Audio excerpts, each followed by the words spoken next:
సద్గురు జ్యోతిష్యాలయం నుండి 2026 మే నెల గోచార గ్రహస్థితుల ప్రకారంగా రాశి ఫలితాలు చెప్తున్నాం. ప్రతి ఒక్క వాళ్ళకి కూడా ఈ నెల నాకు ఎలా ఉంటుంది, ఆరోగ్యంగా బాగుంటానా, ఆర్థికంగా బాగుంటానా, ఉద్యోగంగా బాగుంటానా, భార్యాభర్తల మధ్య సఖ్యత ఎలా ఉంటుంది, కోర్టు వ్యవహారాలు ఎలా ఉంటాయి, ఇవన్నీ కూడా ఉంటుంది. అందరికీ ఎన్నో ఒక క్వశ్చన్స్ తో మన యొక్క వీడియోని చూస్తున్నారు. జాతకం పడుతున్న వర్షానికి ఒక గొడుగు మాత్రమే కానీ జాతకం జీవితం కాదు. మీరు మిమ్మల్ని నమ్మండి, మీ యొక్క కులదేవాన్ని నమ్మండి, అన్ని చక్కగా జరుగుతుంది. మళ్ళీ మా ద్వారా జాతకం చాలా మంది చూడాలి, చూస్తున్నారు, తెలుసుకుంటున్నారు కదా. 21 వయసులోపు ఉన్న వాళ్ళు జాతకాలు చూడకండి. మీరు ఎదుగుతున్నటువంటి విద్యార్థులుగా ఉన్నారు. 60 సంవత్సరాల తర్వాత ఉన్న వాళ్ళు జాతకం చూడక్కర్లేదు. ఎందుకంటే మీరు అన్ని రకాలైనటువంటి మంచి చెడు జీవితం అన్ని చూసేసారు కాబట్టి మీరు దైవ సమానతం. జ్యోతిష్ శాస్త్రరీత్యా ద్వాదశ రాశుల్లో 12వ రాశి అయినటువంటి మీనరాశి మిత్రులారా, 2026 మే నెల మీకు శుభాశుభ ఫలితాలు ఎలా ఉన్నాయని చెప్తే, ఏళ్ళనాడు శని నడుస్తుంది, కానీ గురు భగవానుడు యోగంగా ఉన్నాడు. ఛాన్స్ చాలా చాలా అవకాశాలు ఉన్నాయి. మీరు ఎదురు చూస్తున్న విషయం ఒక్కసారిగా సాకారం అవుతుంది. మీరు తీసుకునే ఒక తప్పుడు నిర్ణయం అవకాశాన్ని పూర్తిగా నిలిపేసేస్తుంది. 2 రకాలుగా మీరే ఉన్నారు. గురుడు 3వ స్థానంలో, శని జన్మంలోను, రాహు 1లోను, కేతు 7లోను, కుజుడు 5లోను ఉన్నారు. ఈ నెలలో మీ ధైర్యం, ఎఫర్ట్స్ మీ యొక్క దృష్టిని మార్చే అవకాశాలు బాగున్నాయి. ఉద్యోగంలో కెరియర్లో కొత్త అవకాశాలు, ఐటీ వాళ్ళకి ప్రాజెక్ట్ చేంజెస్, ఆన్సైట్ చేంజెస్ కూడా వచ్చే అవకాశాలు చాలా ఉన్నాయి. ప్రభుత్వ ఉద్యోగంలో స్లో బట్ స్టడీ ప్రోగ్రెస్ ఉంటుంది. ఆల్రెడీ ప్రభుత్వ ఉద్యోగంలో ఉన్న వాళ్ళు కాస్త అసాంఘికమైనటువంటి కార్యక్రమాలకు పోకండి. దానివల్ల మీ ఉద్యోగమే మీరు లాస్ అయ్యే అవకాశాలు ఎక్కువ ఉన్నాయి. జాగ్రత్త. జాబ్ చేంజ్ విషయంలో తొందరగా నిర్ణయం తీసుకోకండి, కాస్త వెయిట్ చేయండి. మే 16 తర్వాత కెరియర్లో స్ట్రాంగ్ మూమెంట్స్ కనబడుతున్నాయి. ఇంకా వ్యాపారంలో కొత్త ఐడియాస్ వస్తాయి. గురు భగవానుడి యొక్క యోగంతో ప్రాఫిట్ స్లోగా ఉన్నా కూడా ఇంక్రీజ్ అవుతూ ఉంటుంది. మార్కెటింగ్ వల్ల గ్రోత్ అవుతుంది. సోషల్ మీడియాలో బాగా హైర్ చేసుకొని వ్యాపారం పెంచుకోండి. మీ క్రియేటివిటీ మీ యొక్క వ్యాపారాన్ని నెక్స్ట్ లెవెల్కి తీసుకొని వెళ్తుందని కూడా చెప్పచ్చు. ఇంకా షేర్ మార్కెట్లో కొంచెం మోడరేట్ గెయిన్స్ అని చెప్పచ్చు. రిస్క్ ఇన్వెస్ట్మెంట్స్ అంతా కూడా అవాయిడ్ చేయండి. లాంగ్ టర్మ్ ఇన్వెస్ట్మెంట్ చాలా సేఫ్ని ఇస్తుందని కూడా మీకు చెప్పచ్చు. తొందరపడి నిర్ణయాల వల్ల లాస్ అయ్యే అవకాశాలు మార్కెట్లో ఉన్నాయి. కాస్త 52 వీక్స్ అప్ అండ్ డౌన్స్ అన్ని చూసుకొని ఆ యొక్క కంపెనీ యొక్క స్టాండిటీ ఎలా ఉందో చూసుకొని ఇన్వెస్ట్ చేయండి. ఇంకా రియల్ ఎస్టేట్ వచ్చేప్పటికి ప్రాపర్టీ డీల్స్ మిశ్రమంగా ఉందని కూడా చెప్పచ్చు. మీ యొక్క ఇంటిని ఏమన్నా రిపేర్ చేసుకోవడం, వాస్తు చేసుకోవడం, కొత్త ఇంటికి పర్మిషన్స్ అప్లై చేసుకోవడము ప్రభుత్వం నుంచి, అవన్నీ కూడా ప్రయత్నం చేసుకోండి. Land investments, open lands investments చాలా కలిసి వస్తుంది కూడా చెప్పచ్చు. ఇంకా విదేశీ అవకాశంలో ఉన్నటువంటి వారికి మంచి అవకాశాలు కనబడుతున్నాయి. మాస ద్వితీయంలో అబ్రాడ్ జాబ్స్, అబ్రాడ్ విద్య కూడా కలిసి వచ్చే అవకాశాలు ఉన్నాయి. ఒక అన్ఎక్స్పెక్టెడ్ కాల్ మిమ్మల్ని విదేశాలకు తీసుకెళ్తుంది. అద్భుతం. ఇంకా రాజకీయ నాయకులకి సమాజంలో మంచి రికగ్నిషన్ వస్తుంది. ఇంకా కళాకారులకి, సినిమా వాళ్ళకి చాలా అద్భుతమైనటువంటి క్రియేటివ్ ఫీల్డ్స్ లో మంచి సక్సెస్ కనబడుతుంది. బాగా ఉన్నాయని కూడా చెప్పచ్చు.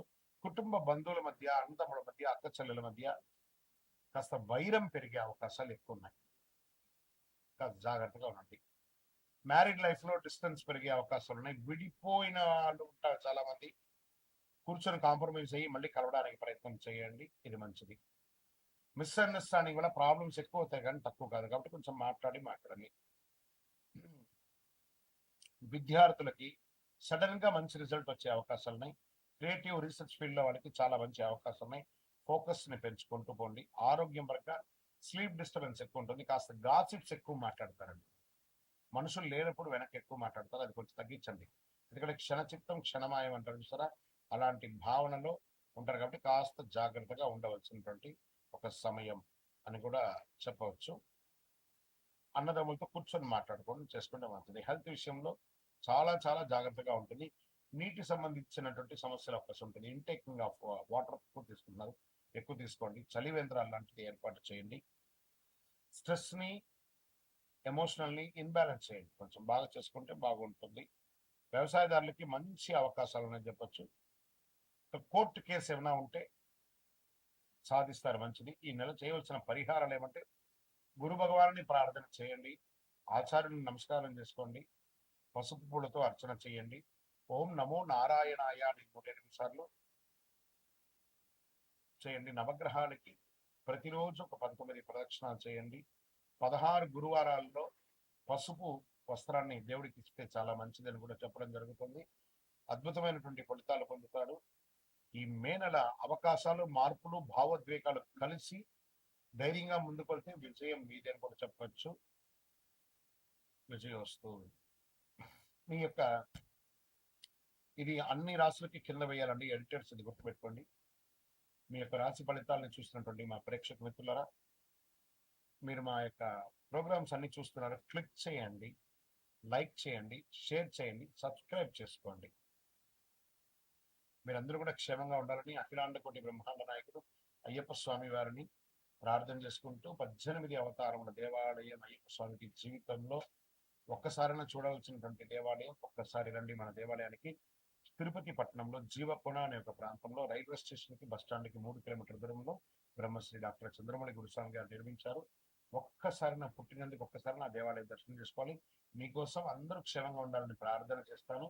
విజయోస్తు. చంద్రమౌళి వెంకటేష్ శర్మ. ఇంకా మీ యొక్క వ్యక్తిగత జాతకం కొరకు మీ యొక్క పేరు, date of birth, time of birth, place of birth, మీ పరిసర ప్రాంతాల్లో ఉన్నట్టు గురువుల్ని సంప్రదించి తెలుసుకోండి. లేదా గురుగారు మీ ద్వారానే మేము అపాయింట్మెంట్ తీసుకోవాలనుకుంటున్నామంటే మా డిస్ప్లేలో కనబడుతున్నటువంటి నెంబర్కి మళ్ళీ ఎత్తున మీ పేరు, date of birth, time of birth, place of birth WhatsApp చేయండి. మా అడ్మిన్స్ మీకు రిప్లై ఇస్తారు, మీరు పొందొచ్చు. గురుగారు ఒక శక్తివంతమైనటువంటి ఆధ్యాత్మికమైనటువంటి వస్తువు మాకేమైనా మా జీవితానికి ఏమైనా ఇస్తున్నాడంటే అతి శక్తివంతమైనటువంటి ఒక 48 రోజులు పూజ చేసినటువంటి సుదర్శన చండీ హోమాదులు చేసి సుబ్రహ్మణ్య భుజంగం చేసి పారాయణంతో ల్యాబ్ టెస్ట్ చేసి సిద్ధంగా ఉన్నటువంటి కరుంగాలి మాల. ఇది కావలసిన వారు మాకు వాట్సాప్ చేసి కాల్ చేసి మాతో మాట్లాడిన తర్వాత పొందండి. విజయోస్తు. ఈ రోజు చేసే పుణ్యాలు కానీ, దాన ధర్మాలు కానీ, కొనుగోలు కానీ అన్ని ఎప్పటికీ తరగని కూడా చెప్తూ ఉంటారు. అక్షయ తృతీయ అంటే ఏంటి అసలు? అక్షయం అంటే ఎప్పటికీ తగ్గని, నశించని అని అర్థం. తృతీయ అంటే వైశాఖ మాసంలో శుక్లపక్షంలో 3వ రోజు అని కూడా చెప్పచ్చు. ఎన్నో ముహూర్తాలు జరుగుతూ ఉంటాయి. శ్రీ మహావిష్ణువు పరశురాముల వారి యొక్క అవతారం, దశావతారంలో పొందినటువంటి రోజు కూడా అక్షయ తృతీయ. మహాభారత రచన ప్రారంభమైంది మహాభారతం ఈ యొక్క అక్షయ తృతీయ రోజే. భగీరథుడు గంగమ్మను భూమికి తీసుకొచ్చినటువంటి రోజు కూడా ఈ యొక్క అక్షయ తృతీయ. దీన్ని సర్వసిద్ధి దినము అని అంటారు. ఈరోజు ఏ పని ఎక్కువ చేస్తే చాలా మంచి ఫలితాలు వస్తుంటే పరోపకారార్థే ఇదం శరీరం. ఇతరులకు సహాయం చేస్తే అది 1000 రెట్లుగా తిరిగి వస్తుంది. ఈరోజు కల్లుప్పు ఉంటుంది చూసారా, కల్లుప్పు, దొడ్డుప్పు, దాన్ని కొంటే ఐశ్వర్యం పెరుగుతుంది అంటారు. రాక్ సాల్ట్ అది కొనండి. ఇంకా కొంతమంది బంగారం కొంటూ ఉంటారు, అది వారి వారి ఇష్టం. కానీ ఎక్కడ కూడా చరిత్రలో బంగారమే కొనాలని రూల్ ఎక్కడ చెప్పలేదు. లక్ష్మీదేవి అనుగ్రహం వస్తుంది. బంగారం కొనడం గైనే కదా, ప్రాపర్టీ పెరుగుతుంది. ఇంకా ఈరోజు ఏం చేయాలి? లక్ష్మీ అమ్మవారికి కనకదార స్తోత్రం చేయండి, లక్ష్మీ అష్టోత్తరం చేయండి, లక్ష్మి కుబేరుని ప్రార్థన చేయండి. యక్షాయ కుబేరాయ వైశ్రవణాయ ధనధాన్యాధిపతయే ధనధాన్య సమృద్ధిం దేహి దేహి తాపయ స్వాహ అని చెప్పి మంత్రాన్ని చెప్తూ చక్కగా కుబేరునికి ఇంట్లో దీపం వెలిగించి పూజ చేస్తే డబ్బు, ధనం, వ్యాపారం అద్భుతంగా పెరుగుతుంది.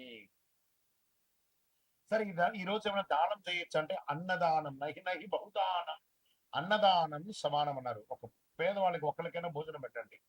ఏదైనా దుస్తులు, కొత్త దుస్తులు, వాడిన దుస్తులు ఒకటి కొత్త దుస్తులు దానం ఇవ్వండి పేదవాళ్ళకి. 100 రెట్ల పుణ్యం పెరుగుతుంది ఆ రోజు చేయడం వల్ల. ఇంకా కొత్త పనులు ఏమైనా ఈరోజు ప్రారంభించవచ్చు అంటే బిజినెస్ ప్రారంభించండి, ఇల్లు కన్స్ట్రక్షన్ ప్రారంభించండి, ఏదైనా మార్కెట్లో పెట్టుబడి పెట్టాలని కూడా పెట్టండి. సక్సెస్ ఛాన్స్ 1000 రెట్లు మీకు పెరుగుతుంది. సరే, ఎలా పూజ చేసుకుంటే బాగుంటుంది ఈ యొక్క అక్షయ తృతీయ రోజు?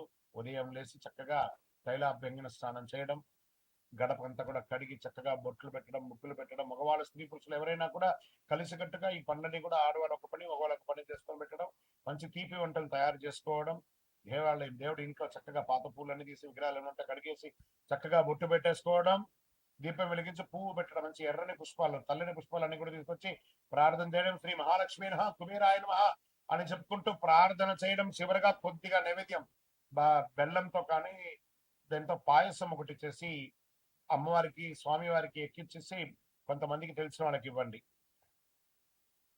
నైవేద్యం పెట్టడం అనేది చాలా ముఖ్యం. మరి ఈ రోజు చేసేవన్నీ చెప్పుకున్నాం కదా, చేయకుండా ఏమైనా ఉన్నాయా? కోపం అసలే ఉండకూడదు ఈరోజు. ఒక్క రోజున ప్రయత్నం చేయండి, ఈరోజు నేను ఎవరిని కోపడను. గొడవలు అసలే ఉండకూడదు.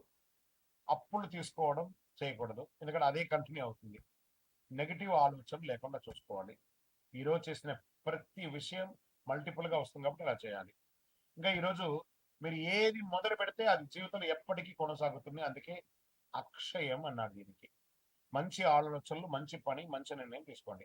ఈ అక్షయ తృతీయ మీ జీవితంలో సంపద, శాంతి, విజయం, కోరుకున్న వాళ్ళకి కోరుకున్నంత ఇచ్చే కొంగు బంగారం ఆ అమ్మవారి అనుగ్రహం ఉండగా మీకేం కావాలి? విజయోస్తు. అక్షయ తృతీయ శుభాకాంక్షలు. మా ఛానల్ ప్రేక్షక మిత్రులారా, అన్ని నచ్చుతున్నాయి, మీరు కొంచెం సబ్స్క్రైబ్ చేస్తే బాగుంటుంది అంతే. విజయోస్తు. ఇది కూడా మల్టిపుల్ అవుతుంది కదా.